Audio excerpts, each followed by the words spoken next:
Baik, puji nama Tuhan. Shalom Bapak Ibu, saudara-saudari semuanya, Ebenezer Family. Dimanapun kita berada, kita bersyukur kepada Tuhan. Kita masih bisa menghembuskan nafas, bertemu dengan orang-orang yang kita kasihi. Itu semua karena anugerah Tuhan. Mari pada pagi hari ini, di tanggal 31 Juli 2021, kita bersyukur kepadanya. Oleh karena Tuhan, sungguh Tuhan yang amat baik untuk kita semua. Meskipun suasana sedang tidak baik, meskipun kita mungkin kehilangan orang-orang yang kita cintai, mari kita tetap dalam hadirat Tuhan, supaya hati kita tetap terpaut kepadanya, supaya kita tidak putus asa, namun kita punya pengharapan di dalam Tuhan. Bapa di surga, kami bersyukur Tuhan pada pagi hari ini. Kami menyembah Tuhan dengan sepenuh hati kami, seperti tanah yang kering yang merindukan air Tuhan. Kami rindu Tuhan. Untuk kami diurapi oleh Engkau Tuhan. Haleluya Yesus, haleluya.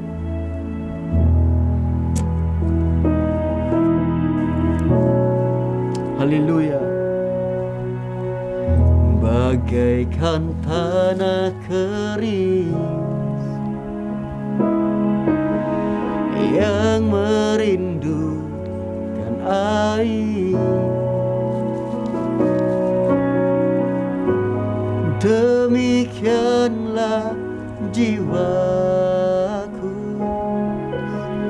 haus akan Engkau. Oh, ku rindu selalu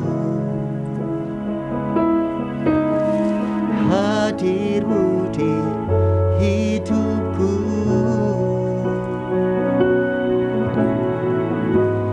Memulihkan jiwaku,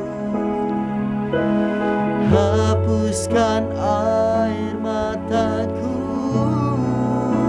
Oh, mengalirlah kuasa Roh Kudus,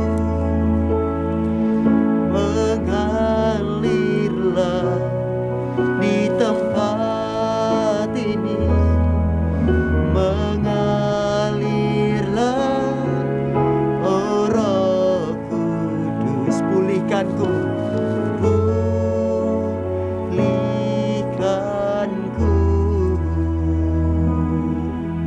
Haleluya Yesus, haleluya. Mari kita siapkan hati kita. Bagaikan tanah kering, amin, yang merindukan air, demikianlah jiwaku haus akan Engkau.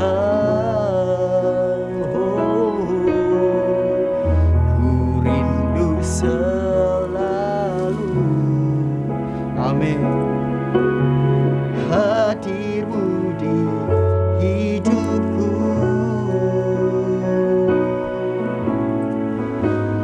Memulihkan jiwaku, hapuskan air mataku. Mengalirlah, mengalirlah kuasa Roh Kudus, mengalirlah di tempat ini. Mengalirlah, oh Rohku, pulihkanku, pulihkanku. Mengalirlah, mengalirlah kuasa Roh Kudus, mengalirlah di tempat ini. Mengalirlah, oh Roh Kudus, pulihkanku. Mari jadikan ini wujud ekspresi kita kepada Tuhan. Haleluya. Bagaikan tanah kering, ya jamah Tuhan, jamah kami yang merindukan air. Oh, demikianlah jiwaku haus akan Engkau. Ku rindu selalu hadir-Mu di hidupku. Amin. Memulihkan jiwaku, hapuskan air mataku.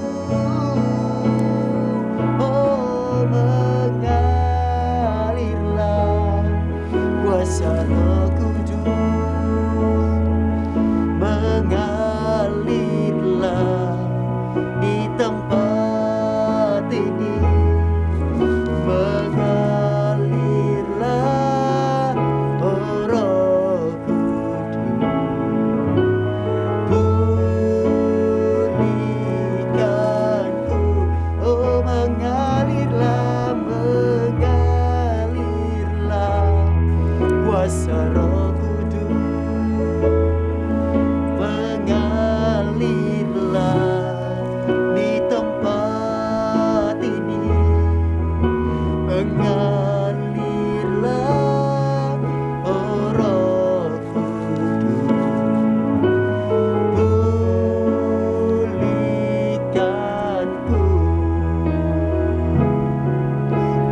pulihkanku di hidupku, di hidupku. Ya Tuhan, mengalirlah dalam hidup kami. Oh,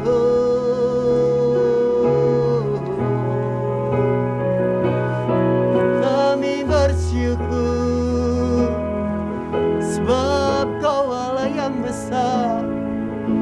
Oh, haleluya. Oh, haleluya. Kami bersyukur. Ya Tuhan, urapi kami Tuhan. Haleluya. Haleluya. Mengalirlah terus Roh Kudus dalam keluarga kami, dalam hidup kami Tuhan, yang akan memulihkan. Haleluya. Pada pagi hari ini kami yang mengalami hal-hal yang tidak baik dalam hidup kami Tuhan. Ya Tuhan, Kau adalah Tuhan yang sama, yang selalu menolong kami. Haleluya. Haleluya. Haleluya. Kami bersyukur. Haleluya. Haleluya. Oh, terpujilah nama-Mu. Haleluya Yesus. Haleluya. Segala pujian syukur bagi-Mu. Kau hadir dalam hidupku.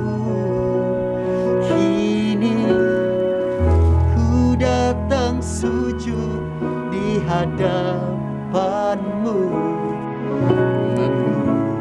memuji-Mu, menyembah-Mu. Yesus, ku menyembah. Segala pujian, haleluya. Segala pujian syukur bagi-Mu. Kau hadir dalam hidupku.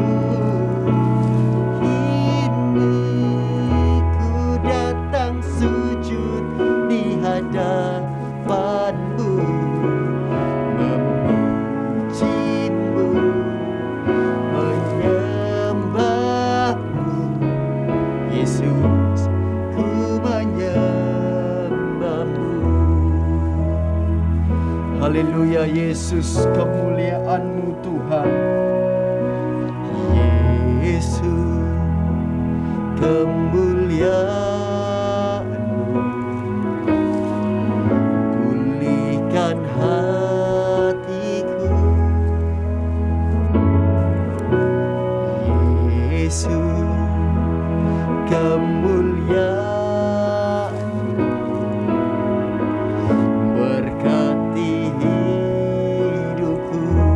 sekali lagi katakan, Yesus kemuliaan-Mu, Yesus kemuliaan-Mu,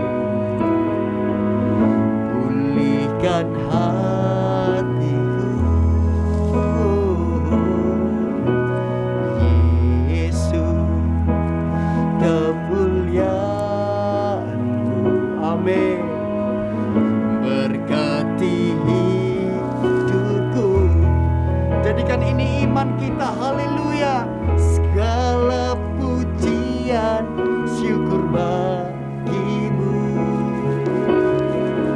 Kau hadir dalam hidupku. Kini ku datang sujud di hadapan-Mu, memuji-Mu, menyembah-Mu. Yesus, ku menyembah-Mu.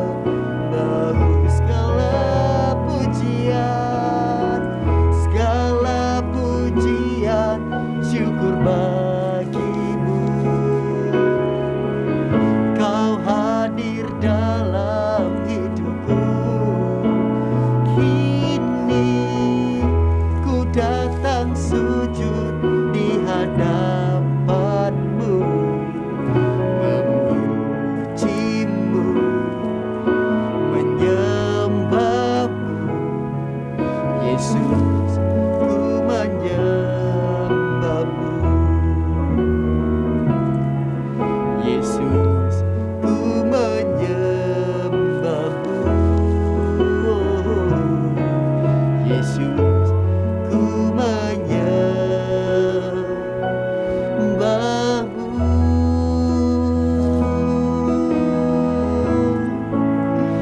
Oh, terpujilah nama-Mu Tuhan. Oh Tuhan, meskipun keadaan kami Tuhan, meskipun sekitar kami Tuhan membuat kami goyah Tuhan, namun Tuhan kami terus mau Tuhan menjadikan Engkau kompas hidup kami, untuk kami tetap percaya Tuhan dan berpegang teguh kepada Engkau ya Yesus kami. Haleluya Yesus, haleluya, haleluya. Bahwa Engkau Allah yang paling mengerti Tuhan, Engkau Allah yang paling peduli dalam hidup kami. Terkadang manusia mengabaikan kami, namun Engkau Allah yang selalu ada untuk kami. Haleluya Yesus, haleluya. Dia mengerti, Dia peduli persoalan yang sedang terjadi. Dia mengerti, Dia peduli persoalan yang kita alami. Namun satu hal Dia pinta, agar kita percaya sampai mujizat menjadi nyata. Dia mengerti, Dia peduli persoalan yang sedang terjadi. Dia mengerti, yes Tuhan, Dia peduli persoalan yang kita alami. Oh, namun satu hal Dia pinta, agar kita percaya sampai mujizat menjadi nyata. Haleluya, haleluya. Terkadang kita merasakan ini, haleluya. Terkadang kita merasa, haleluya, tak ada jalan terbuka, haleluya. Tak ada lagi waktu mujizat nyata. Tuhan tak pernah berdusta. Haleluya. Tuhan tak pernah berdusta. Amin. Dia selalu pegang janjinya. Haleluya. Bagi orang percaya, mujizat nyata. Oh, dia mengerti, dia peduli persoalan yang sedang terjadi. Dia mengerti, dia peduli persoalan yang kita alami. Oh, namun satu hal dia minta, agar kita percaya sampai mujizat menjadi nyata. Dia mengerti, amin. Dia peduli persoalan yang sedang terjadi. Dia mengerti, dia peduli persoalan yang kita alami. Namun satu yang dia minta, agar kita percaya sampai mujizat menjadi nyata. Oh, namun satu hal dia minta, agar kita percaya sampai mujizat menjadi nyata. Haleluya. Namun satu hal dia minta, agar kita percaya sampai mujizat menjadi nyata.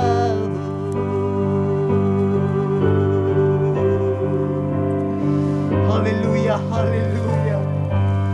Benar Tuhan, terkadang kami merasa tidak ada jalan terbuka. Terkadang kami merasa buntu di dalam hidup kami. Seperti saat-saat pandemi seperti ini, Tuhan, kami merasa terkungkung dalam sebuah situasi yang kami merasa, Tuhan, kami tidak menemukan Tuhan di situ. Namun sebenarnya kami tahu bahwa Tuhan turut bekerja dalam segala sesuatu untuk mendatangkan kebaikan bagi setiap kami yang mengasihi Engkau dengan sungguh-sungguh, Tuhan. Di pandemi ini, Tuhan, justru menjadi ujian iman kami untuk kami tetap percaya sampai mujizat itu menjadi nyata dalam hidup kami. Kiranya Tuhan berkati pada pagi hari ini untuk kami semua. Berkati Tuhan hamba Tuhan yang akan menyampaikan kebenaran firman-Mu. Kiranya Tuhan urapi lebih lagi. Dan pengurapan itu, Tuhan, sampai kepada kami yang ada di rumah. Kami akan dikuatkan lagi oleh karena Tuhan ada dari pihak kami. Terima kasih Tuhan. Terima kasih. Kami siap untuk mendengarkan sabda-Mu. Hanya dalam nama Tuhan Yesus kami sudah berdoa mengucap syukur. Haleluya. Amin. Shalom Bapak Ibu. Selamat pagi buat kita sekalian ya. Saya menyapa Bapak Ibu Saudara sekalian yang saat ini mengikuti ibadah doa pagi secara online. Dan saya berharap Bapak Ibu semua pagi hari ini dalam keadaan yang baik, sehat dan tidak kurang suatu apapun. Dan apapun yang terjadi dalam kehidupan kita saat ini, kita tetap harus bersyukur kepada Tuhan, karena Tuhan masih mengkaruniakan kepada kita nafas kehidupan pada saat pagi hari ini, dan kita boleh merasakan damai sejahtera sukacita itu pun semua karena anugerah Tuhan. Pada pagi hari ini kita akan bersama-sama merenungkan kebenaran firman Tuhan yang terambil dalam ayat WPDA kita pada saat pagi hari ini, yaitu dalam Lukas pasal yang ke-18 ayat yang pertama sampai dengan ke-8. Lukas pasal yang ke-18 ayat yang pertama sampai dengan ke-8. Demikian firman Tuhan. Yesus mengatakan suatu perumpamaan kepada mereka untuk menegaskan bahwa mereka harus selalu berdoa dengan tidak jemu-jemu. Katanya, dalam sebuah kota ada seorang hakim yang tidak takut akan Allah dan tidak menghormati seorang pun. Dan di kota itu ada seorang janda yang selalu datang kepada hakim itu dan berkata, "Belalah aku terhadap lawanku." Beberapa waktu lamanya hakim itu menolak, tetapi kemudian ia berkata dalam hatinya, "Walaupun aku tidak takut akan Allah dan tidak menghormati seorang pun, namun karena janda ini menyusahkan aku, baiklah aku membenarkan dia, supaya jangan terus saja ia datang dan akhirnya menyerang aku." Kata Tuhan, camkanlah apa yang dikatakan hakim yang lalim itu. Tidakkah Allah akan membenarkan orang-orang pilihannya yang siang dan malam berseru kepadanya? Dan adakah ia mengulur-ngulur waktu sebelum menolong mereka? Aku berkata kepadamu, ia akan segera membenarkan mereka. Akan tetapi, jika Anak Manusia itu datang, adakah ia mendapati iman di bumi? Berbahagialah setiap kita yang mendengarkan firman Tuhan, yang membaca firman Tuhan, dan merenungkan firman itu, serta melakukannya dan menghidupinya dalam setiap kehidupan kita. Amin. Bapak Ibu, tema firman Tuhan pada saat pagi hari ini saya beri judul Ketekunan dalam Berdoa. Bapak Ibu, dalam perumpamaan yang baru saja kita baca, terdapat dua tokoh yang sangat kontras. Tokoh yang pertama adalah seorang hakim yang lalim, di mana karakternya dilukiskan sebagai orang yang tidak takut kepada Tuhan dan tidak menghormati seorang pun. Bapak Ibu Saudara sekalian, hakim di sini adalah seorang hakim yang tidak menyembah Allah dan dia tidak peduli terhadap sesama manusia. Karena bagi dirinya sendiri, hukum itu adalah dia. Dan boleh dikatakan Bapak Ibu, dirinya sendirilah yang menjadi ilah atas segala sesuatu. Hakim di sini adalah hakim yang egosentris. Hakim yang menjadikan hukum dirinya itu sebagai hukum. Dia tidak takut akan Allah dan dia tidak peduli kepada seorang pun. Yang dia tahu bahwa apa yang menurutnya benar itu adalah benar. Apa yang menurutnya salah itu adalah salah. Sangat egosentris. Sangat berorientasi kepada dirinya sendiri. Adalah sesuatu yang berbahaya jikalau seseorang menjadikan dirinya itu sebagai sumber hukum atas semuanya. Mengapa demikian Bapak Ibu? Karena sesungguhnya manusia ini telah jatuh dalam dosa. Firman Tuhan katakan tidak ada kebenaran di dalam diri manusia. Kebenaran yang seutuhnya dan yang hakiki itu adalah Allah sendiri. Jadi jikalau manusia berusaha menjadikan dirinya sebagai kebenaran dan menjadikan dirinya itu sebagai sumber hukum atas segala sesuatu, maka yang terjadi adalah distorsi, yang terjadi adalah kehancuran, yang terjadi adalah kelaliman, yang terjadi adalah egosentris yang berpusat kepada kejahatan. Inilah gambaran sesungguhnya dari hakim ini. Hakim zaman dulu tidak seperti hakim pada zaman kita saat ini. Hakim zaman dulu mempunyai tugas, yaitu dia memutuskan segala sesuatu. Dia juga punya tugas memimpin segala sesuatu. Boleh dikatakan dia mempunyai jabatan yang bisa setara dengan raja. Kalau zaman kita sekarang, raja atau pemimpin atau bahkan hakim sendiri itu punya batasan-batasan konstituen yang membatasi wewenang mereka. Tetapi zaman dulu itu berbeda. Hakim zaman dulu itu punya kekuasaan yang boleh dikatakan tidak terbatas. Nah, adalah mengerikan Bapak Ibu jikalau hakim ini yang punya kuasa tidak terbatas. Dia tidak menghormati seorang pun, dia menjadikan dirinya sebagai hukum itu sendiri, dan dia tidak takut akan Allah. Tentunya, kalau bicara tidak takut akan Allah, dia tidak menyembah Allah, dia tidak percaya kepada Allah. Ini gambaran sesungguhnya dari tokoh hakim yang dimaksudkan dalam Injil Lukas pasal 18 ini. Lalu, tokoh kedua yang bisa kita lihat di sini adalah seorang janda. Nah, janda ini amat gigih untuk memperjuangkan haknya yang tertindas. Janda ini adalah janda yang miskin, janda yang tidak punya. Dan dia hari demi hari dia tidak henti-hentinya mendatangi sang hakim itu. Karena apa? Karena dia merasa bahwa sang hakim ini tidak membela perkaranya. Seharusnya sebagai seorang hakim, dia harus bertindak dengan adil. Dia harus memperjuangkan hak-hak orang-orang yang tertindas. Dia harus membela perkara sang janda ini, karena janda ini tidak punya apa-apa, dia tidak punya kekuatan apa-apa. Oleh sebab itu harapan sang janda ini, si hakim ini bisa membela segala perkaranya. Tetapi kontrasnya, si hakim ini adalah hakim yang tidak takut akan Allah, tidak peduli kepada apapun, dan dia tidak menghormati siapapun. Dan yang lebih parahnya, dia menjadikan dirinya sendiri itu sebagai hukum. Ini masalah serius yang dihadapi oleh janda ini.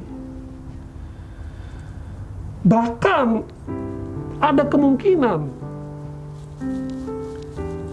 bahwa masalah si janda ini itu sebenarnya ditimbulkan oleh si hakim itu sendiri, Bapak Ibu. Dan si janda ini datang untuk meminta pembelaan kepada si hakim ini. Untuk memohon kepada si hakim ini supaya tidak menimbulkan masalah dalam dirinya. Kemungkinan ada seperti itu. Tetapi kita tahu, seperti Lukas menerangkan bahwa hakim ini dia adalah hakim yang tidak takut akan Allah. Dan dia tidak menghormati seorang pun. Bapak Ibu Saudara sekalian, mula-mulanya kita melihat bahwa sang hakim ini mengabaikan permohonan si janda ini. Tetapi akhirnya setelah sekian lama, janda ini terus-menerus mendatangi si hakim ini. Maka terjadilah perubahan sikap si hakim yang lalim tadi. Kalaupun pertama-tama ketika janda ini datang, hakim ini tidak menganggap janda ini. Tetapi karena janda ini terus-menerus datang, terus-menerus memohon kepada hakim yang lalim ini, akhirnya hakim ini bisa berubah. Terjadi perubahan atas paradigmanya, atas sikapnya. Lalu Bapak Ibu bisa baca di ayat yang keempat, kelima. Dikatakan seperti ini. Ia berkata, walaupun aku tidak takut akan Allah dan tidak menghormati seorang pun, namun karena janda ini terus menyusahkan aku, baiklah aku membenarkan dia, supaya jangan terus saja ia datang dan akhirnya menyerang aku. Nah Bapak Ibu, rupanya karena janda ini tekun mendatangi si hakim untuk membela perkaranya, rupanya akhirnya si hakim ini luruh juga. Luruh bukan karena dia berbelas kasihan kepada janda itu, tetapi karena kedatangan janda ini yang terus-menerus mendatangi si hakim ini, akhirnya hakim ini merasa dia disusahkan. Bayangkan saja Bapak Ibu, orang yang tidak takut akan Tuhan itu bisa merasa disusahkan oleh janda yang terus-menerus datang memohon kepada sang hakim untuk membela perkaranya. Kalau kita melihat di sini di ayat yang ke-5 dikatakan hakim ini berpikir seperti ini, supaya jangan terus saja si janda ini datang dan akhirnya menyerang aku. Dalam bahasa aslinya, kata menyerang di ayat yang ke-5 di sini, itu dalam bahasa Yunaninya Bapak Ibu, memakai kata hupopiaso. Hupopiaso. Nah, hupopiaso ini secara harafiah itu artinya menghantam atau memukul. Nah, Bapak Ibu, saya yakin bahwa sebenarnya tentunya sang hakim ini yang boleh dikatakan dia tidak takut akan Allah, dia pastinya tidak takut kepada janda ini kalau janda ini menghantam secara fisik. Tentunya ini bukan maksudnya, bukan itu yang ditakutkan oleh sang hakim. Ya pastilah kita tahu bahwa tidak mungkin janda ini bisa memukul secara fisik atau melukai atau menghantam secara fisik kepada si hakim ini. Nah Bapak Ibu, kemungkinan yang dimaksud dengan hupopiaso atau menghantam di sini adalah hakim itu berpikir secara metafora, secara kiasan, bahwa hantaman yang dimaksud di sini adalah kehadiran si janda, si perempuan ini yang tidak pernah berhenti, akhirnya telah membuat dia atau si hakim ini merasa kesusahan. Dia merasa tidak enak, dia merasa tidak bisa tidur, dia merasa tidak bisa makan, tidak enak makan dan sebagainya. Intinya hantaman yang diberikan di sini adalah hantaman secara psikologi. Yang intinya dia merasa terganggu dan dia merasa tidak tenang karena hari demi hari terus disusahkan oleh janda ini. Dan dia berpikir daripada si hakim ini dia terus-menerus disusahkan oleh kehadiran si janda ini, ya sudahlah, daripada dia terus-menerus datang, saya kabulkan saja permohonannya. Akhirnya hakim ini luruh. Bukan karena dia memiliki belas kasihan kepada si janda, tetapi karena si janda ini terus-menerus menyusahkan si hakim.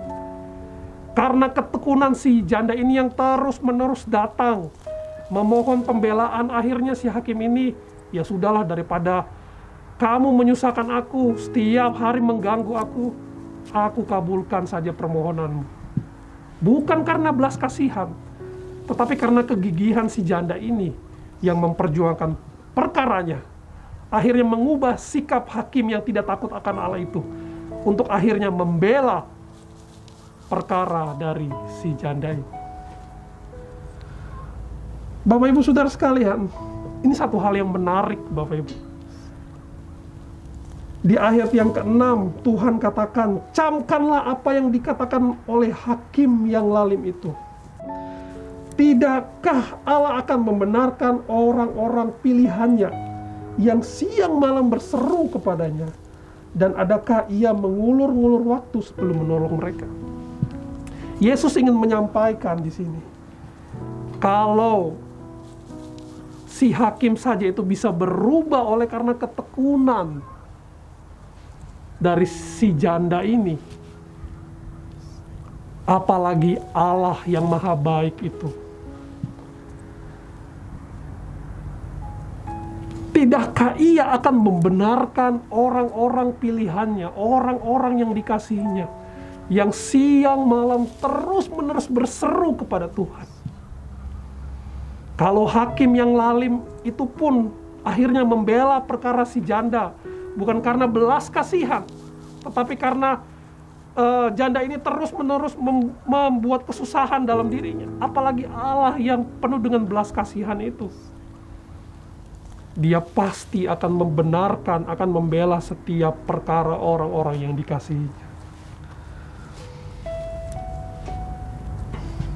Bapak Ibu, saya percaya Bapak Ibu bahwa perumpamaan yang dituliskan ini itu bukan bermaksud untuk menyamakan antara Allah dengan hakim yang lalim itu. Tidak mungkin kita menyamakan Allah yang maha baik dengan hakim yang lalim itu. Tidak. Tetapi yang ingin ditekankan di dalam perumpamaan ini adalah jika sang hakim yang lalim, yang cuek, yang tidak takut hukum, yang tidak takut Allah, yang tidak menghormati seorang pun, yang menjadikan hukum dirinya itu sebagai hukum, bisa berubah karena keturunan si janda. Apalagi Tuhan kita yang amat peduli kepada kehidupan anak-anaknya atau orang-orang yang dikasihi. Permasalahannya banyak orang-orang percaya atau anak-anak Tuhan, mereka tidak mendapatkan apa-apa dari Tuhan karena dua hal. Mereka kurang tekun atau mereka salah dalam berdoa. Masalahnya itu, Bapak Ibu. Banyak anak-anak Tuhan mereka tidak mendapatkan apa-apa dari Tuhan karena mereka kurang tekun atau mereka salah dalam berdoa. Yakobus 4 ayat 3. Atau jika kamu meminta tetapi kamu tidak mendapatkan apa-apa karena kamu salah berdoa, apa yang kamu doakan itu hendak kamu habiskan untuk memuaskan hawa nafsu. Tidak tekun dan salah berdoa. Banyak orang Kristen menyerah terhadap keadaan. Banyak orang Kristen menyerah terhadap apa yang digumulkannya. Lebih memilih untuk menyelesaikan dengan caranya sendiri. Padahal Tuhan mau supaya kita benar-benar bergantung kepada Tuhan. Bagaimana kita bisa bergantung kepada Tuhan? Satu-satunya cara adalah bagaimana kita bisa membangun kehidupan doa kita. Dengan kita menaikkan doa kita di hadapan Tuhan dengan tidak putus-putusnya, tidak jemu-jemu, sebenarnya kita sedang menyerahkan kehidupan kita kepada Tuhan. Kita sedang menyerahkan iman kita kepada Tuhan dan kita percaya bahwa Allah yang setia itu akan memberikan jawaban doa, mengabulkan setiap doa yang kita naikkan kepadanya sesuai dengan cara dan juga dengan apa yang menjadi kehendaknya. Nah, ini sangat berhubungan Bapak Ibu antara ketekunan dalam doa dan juga bagaimana kita harus berdoa. Banyak juga orang Kristen Bapak Ibu, dia salah berdoa. Dia berdoa apa yang dia doakan itu tidak sesuai dengan kehendak Tuhan. Apa yang dimaksudkan dengan sesuai dengan kehendak Tuhan? Ya seperti yang apa Allah maui. Yang pastinya adalah apa yang didoakan itu seperti yang Yakobus katakan tadi, Yakobus 4 ayat 3. Tidak digunakan atau apa yang kita doakan itu tidak dihabiskan untuk memuaskan nafsu dirinya sendiri. Bapak Ibu Saudara sekalian, dalam kita berdoa, kita harus memperhatikan atau menanamkan 3 prinsip ini. Pertama, kita harus mengingat tentang kasih Tuhan. Ketika kita menaikkan doa kita kepada Tuhan, kita harus mengingat tentang kasih Tuhan. Kasih Tuhan itu menginginkan yang terbaik dalam kehidupan kita. Kasih Tuhan itu menginginkan yang maksimal dalam kehidupan kita. Dan poin kedua yang kita juga harus ingat ketika kita berdoa, kita juga harus mengetahui hikmat Tuhan. Hikmat Tuhan yang dimaksud di sini adalah hikmat untuk mengetahui yang terbaik untuk kita. Ingatlah Bapak Ibu, Tuhan mengetahui yang terbaik dalam kehidupan kita. Kadang banyak orang Bapak Ibu, mereka berpikir apa yang mereka lakukan, apa yang mereka pikirkan itu sudah terbaik. Tapi belum tentu. Tuhan punya yang terbaik, yang lebih baik daripada apa yang menurut kita baik. Terkadang kita berpikir, ini saya pikir sudah fix, sudah oke. Tapi belum tentu, karena kita tidak tahu apa yang terjadi ke depan. Tapi Tuhan tahu apa yang akan terjadi ke depan. Oleh sebab itu, terkadang Tuhan harus memproses kita, dan kadang proses itu menyakitkan. Untuk apa? Untuk Dia membawa kita kepada jalan-jalan yang terbaik. Seolah-olah kita tidak mengerti, bahkan mungkin kita benar-benar tidak mengerti. Tetapi ketika kita tidak mengerti terhadap proses Tuhan, percayalah kepada kasih-Nya itu. Karena apa? Karena kasih-Nya itu selalu menginginkan yang terbaik dalam kehidupan kita. Hikmat Tuhan bukan hikmat kita. Hikmat Tuhan jauh melebihi hikmat kita. Jalan-jalannya jauh melebihi jalan-jalan kita. Ketika kita pada posisi di mana kita tidak mengerti, tetaplah berpegang pada Tuhan. Ingatlah bahwa Tuhan tahu yang terbaik bagi kita. Dan ketika kita mungkin dalam keadaan tidak mengerti, dan kita mungkin bingung, kita mungkin susah, kita merasa berat terhadap proses yang kita alami dan kita jalani ini, ingatlah kepada kasih Tuhan. Karena kasih Tuhan selalu menginginkan yang terbaik dalam kehidupan kita. Dan yang terakhir, yang harus kita ingat dalam kita berdoa, prinsip yang ketiga adalah kita harus mengenal kuasa Allah yang tidak terbatas itu. Kuasa Allah yang sanggup mencapai seluruh apa yang kita butuhkan dan kita doakan. Makanya firman Tuhan katakan jangan jemu-jemu, karena doa itu berkuasa. Doa itu bisa mengubahkan segala sesuatu, Bapak Ibu Saudara sekalian. Doa itu bisa membuat yang mustahil menjadi tidak mustahil, yang ada menjadi ada. Iman itu adalah dasar dari segala sesuatu yang kita harapkan dan bukti dari segala sesuatu yang kita doakan, Bapak Ibu Saudara sekalian. Iman dan doa itu adalah sesuatu yang tidak terpisahkan dan saling connect satu dengan yang lain. Bagaimana kita bisa beriman, kita bisa percaya kepada Tuhan yang tidak kelihatan itu? Jawabannya satu, dengan kita membangun doa kita. Ketika kita membangun doa kita berarti membangun iman kita. Bagaimana kita bisa menjangkau Allah dengan kuasa yang tidak terbatas itu? Hanya satu, Bapak Ibu Saudara sekalian, yaitu doa. Bapak Ibu, Paul Yonggi Cho, ketika dia diwawancarai, bagaimana dia bisa dengan sukses membangun sebuah gereja yang besar dengan jemaat yang militan. Dia cuma katakan begini, ada 3 poin, 3 hal. Yang pertama doa, yang kedua doa, yang ketiga doa. Dari pernyataan ini saya menangkap bahwa pertama, Yonggi Cho itu dia suka berdoa. Dia tidak jemu-jemu dalam berdoa. Dan dia percaya akan kuasa doa. Kebanyakan orang Kristen mungkin dia suka berdoa. Dia berdoa tetapi mungkin karena tekanan masalah yang begitu menghimpit dalam kehidupannya. Akhirnya dia hanya sekedar berdoa. Dia tidak lagi melihat kepada prinsip bahwa doa itu adalah berkuasa untuk mengubahkan segala sesuatu. Doa itu berkuasa untuk membuat yang tidak ada menjadi ada. Mari Bapak Ibu, ketika kita berdoa, kita harus punya prinsip ini bahwa doa itu berkuasa, doa itu punya kuasa. Dengan begitu maka kehidupan doa kita itu sendiri itu bergairah. Karena kita menyadari ada kuasa yang besar dalam doa itu.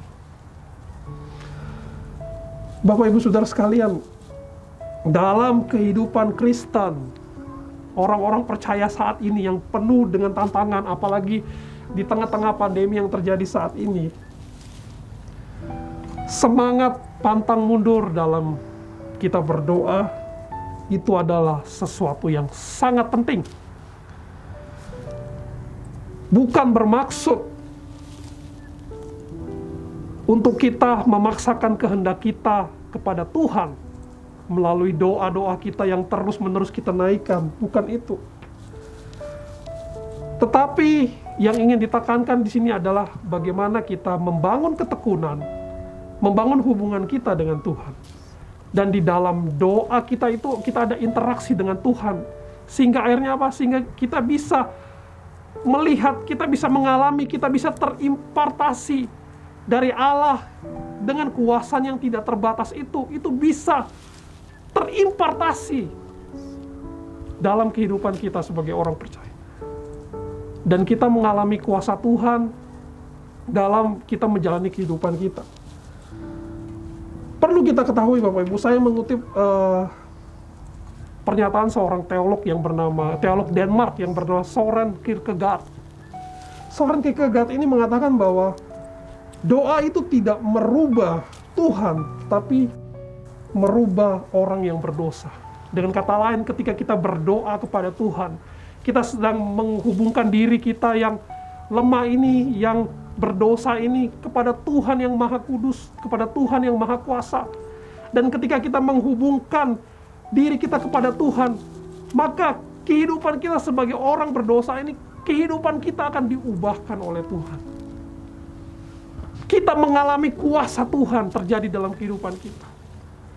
Itulah sebabnya Søren Kierkegaard, dia menyadari bahwa ketika seorang membangun kehidupan doanya dengan Tuhan, sesungguhnya bukan orang itu merubah Tuhan atas apa yang dia doakan, tetapi justru ketika dia membangun hubungan dengan Tuhan dalam doanya, justru orang itu yang berubah.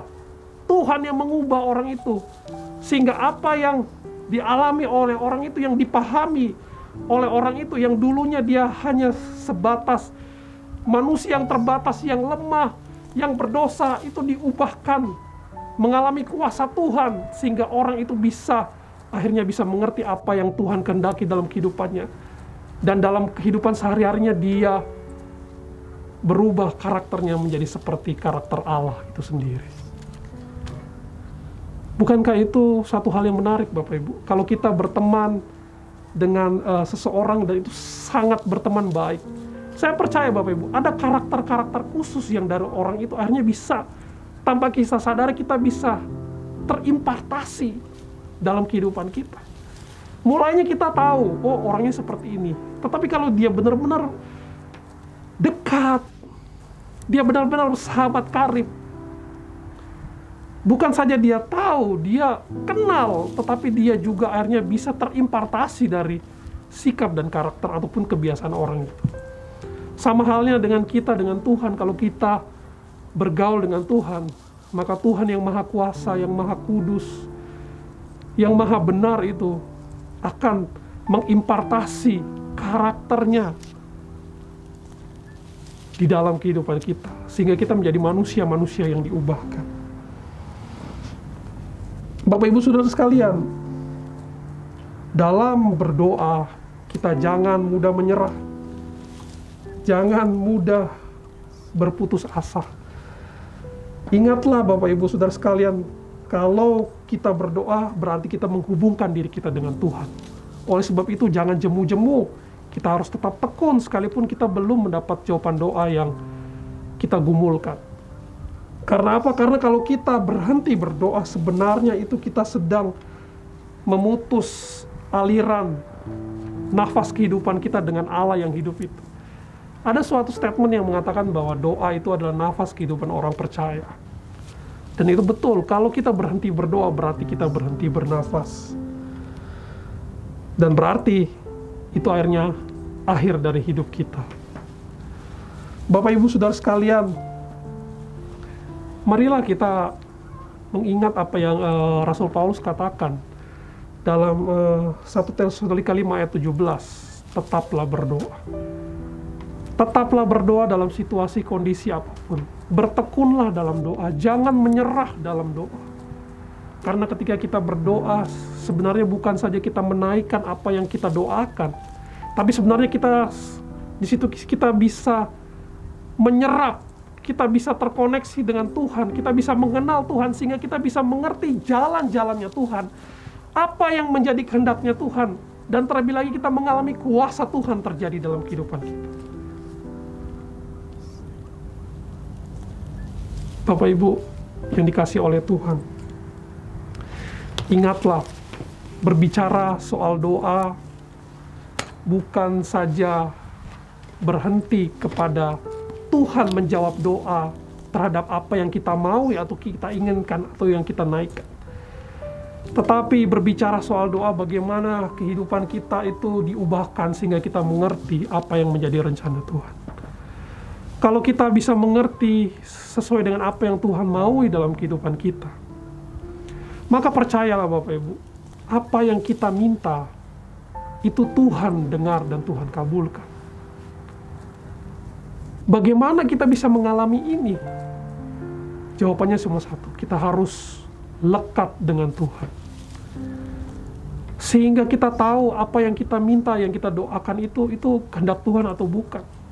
Banyak orang Kristen mereka tidak tahu apa yang mereka doakan itu kehendak Tuhan atau bukan. Sehingga mereka harus mengalami proses demi proses. Dan itu tidak masalah Bapak Ibu Saudara sekalian. Terkadang memang kita harus seperti itu. Tetapi yang ingin saya tekankan di sini adalah bagaimana kita harus memiliki suatu awareness, kesadaran bahwa kehidupan kita ini adalah kehidupan yang tidak terpisahkan dari Allah. Oleh sebab itu kita harus senantiasa tahu apa yang menjadi kehendaknya Tuhan. Sehingga ketika kita berbicara kepada Allah, kita berdoa kepada Allah, kita tahu bagaimana kita seharusnya berdoa dan meminta. Kalau kita tahu bagaimana seharusnya kita berdoa dan meminta, yang saya maksudkan di sini adalah kalau kita mengerti hal itu, berarti kita sudah paham bahwa doa-doa kita itu pasti dijawab oleh Tuhan. Mungkin agak sedikit membingungkan ya pernyataan saya Bapak Ibu. Saya ingin lebih menyederhanakan sedikit lagi. Kalau kita paham, kita tahu apa yang menjadi kehendak Tuhan dalam kehidupan kita, berarti yang kita doakan itu, yang kita naikkan kepada Tuhan, itu kita pasti sudah tahu bahwa Tuhan pasti akan menjawab doa-doa kita itu. Dan benar, Tuhan pasti menjawab doa kita itu. Jangan sampai kita tidak tahu Bapak Ibu. Pastilah setiap kita punya kerinduan bahwa apa yang kita doakan itu dijawab oleh Tuhan, bukan? Oleh sebab itu, melekatlah kepada Tuhan. Supaya apa? Supaya kita tahu apa yang kita doakan itu, kita pasti tahu Tuhan memberikannya kepada kita. Karena apa? Karena kita sudah tahu, kita dapat konfirmasi kepada Tuhan. Tuhan yang menaruh itu dalam hati kita untuk didoakan, dan Tuhan sendiri yang menjawab apa yang kita doakan itu. Karena itu berasal dari Tuhan. Bapak Ibu Saudara sekalian, mari jangan jemu-jemu dalam berdoa.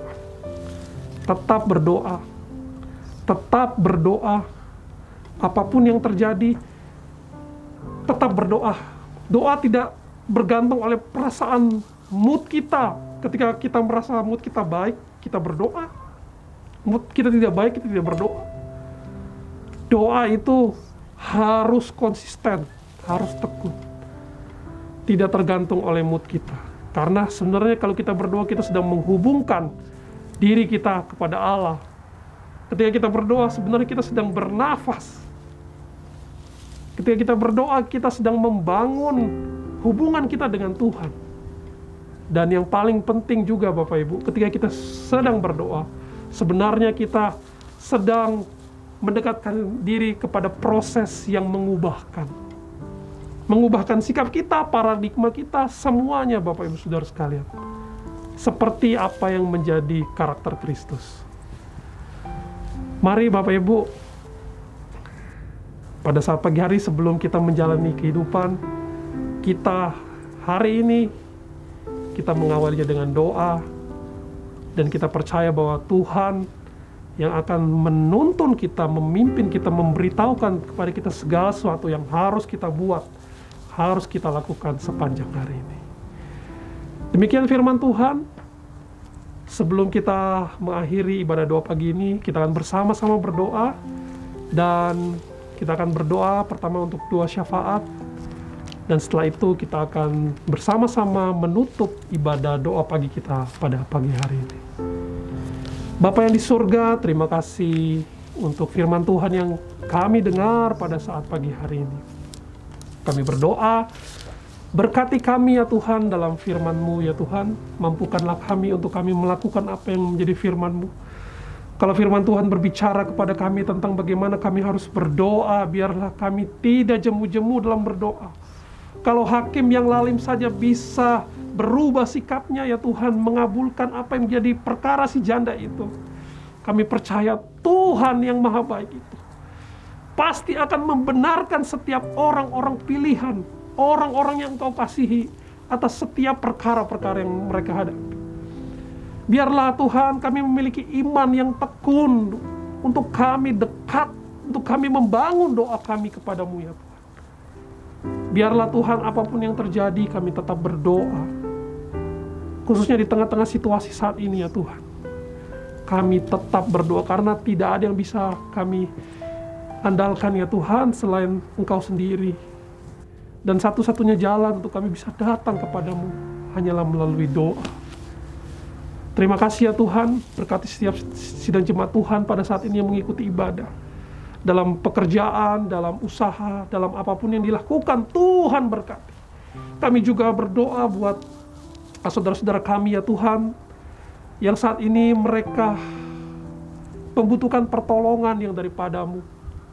Di tengah situasi pandemi yang sulit ini kami berdoa, Tuhan tolong kesehatan mereka. Bagi mereka mungkin yang terdampak oleh COVID, bagi mereka yang sedang isolasi mandiri, bagi mereka mungkin yang terdampak dalam kesehatannya karena COVID ini, dalam perekonomiannya, dalam hubungan, dalam apapun, dalam pelayanan, Tuhan tolong di dalam nama Tuhan Yesus. Tolong supaya mereka tetap membangun hubungan mereka kepada Tuhan dan mereka tetap percaya bahwa Tuhan yang memelihara kehidupan mereka. Tuhan yang mempunyai kedaulatan atas kehidupan mereka dan Tuhanlah yang menjaga kehidupan mereka. Terima kasih ya Tuhan Yesus, kami berdoa buat bangsa negara kami. Tuhan berkati pemimpin bangsa negara kami, mulai Bapak Presiden, para menteri. Juga Tuhan Yesus, mereka yang duduk dalam DPR, MPR, gubernur, wakil gubernur, aparat pemerintah, sampai dengan wali kota, wakil wali kota, pemerintah kota, sampai dengan camat, lurah, RT, RW ya Tuhan, seluruh perangkat negara ya Tuhan. Tuhan berkati, berikan mereka hikmat dan roh yang takut akan Allah dalam menjalankan setiap tugas yang Tuhan percayakan kepada mereka. Berikan mereka juga kekuatan, kesehatan yang daripadamu. Kami berdoa buat gereja Tuhan, GSJ Ebenezer. Tuhan berkati gereja GSJ Ebenezer ini baik di pusat maupun satelit. Tuhan berkati Bapak Gembala, Tuhan berkati Wakil Gembala, para majelis pastoral, para BPH, pengerja, bahkan sidang jemaat Tuhan, seluruh kami yang terlibat dalam gereja ini ya Tuhan, baik yang ada di pusat maupun di satelit.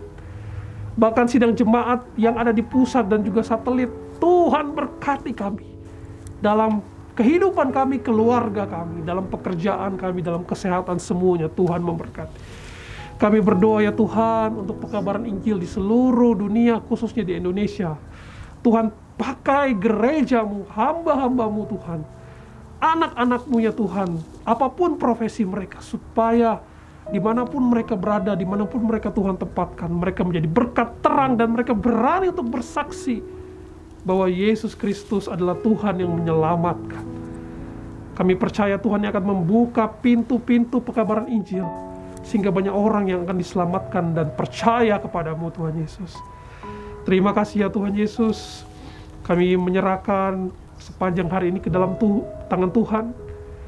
Kami tahu Tuhan ada berkat sukacita yang Tuhan berikan kepada kami. Kami menyerahkan kehidupan kami, keluarga kami, orang-orang yang kami kasih ke dalam tangan-Mu. Sepanjang hari ini kami mohon Tuhan tutup bungkus dengan kuat kuasa darah Yesus. Sertai pimpin kami, jaga lindungi kami ya Tuhan. Berkati, pelihara kami di dalam kasih setia-Mu. Kami mengucap syukur ya Bapa hanya di dalam nama Tuhan Yesus.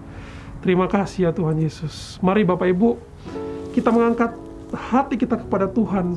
Kita menjalankan sepanjang hari ini dalam berkat penyertaan damai sejahtera dari Allah Bapa, cinta kasih dari Tuhan Juru Selamat kita Yesus Kristus, persekutuan kekuatan penghiburan dari Allah Roh Kudus, kiranya akan menyertai setiap langkah kehidupan kita, apapun yang kita kerjakan dan lakukan sepanjang hari ini, bahkan sampai Maranatha Tuhan Yesus.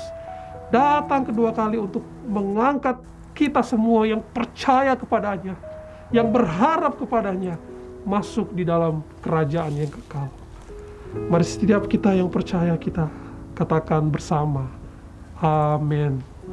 Selamat pagi Bapak Ibu Saudara sekalian, selamat menjalani hari ini, tetap semangat, tetap sukacita, dan percayalah bahwa Tuhan Yesus menyertai dan memberkati kita semua. Amin.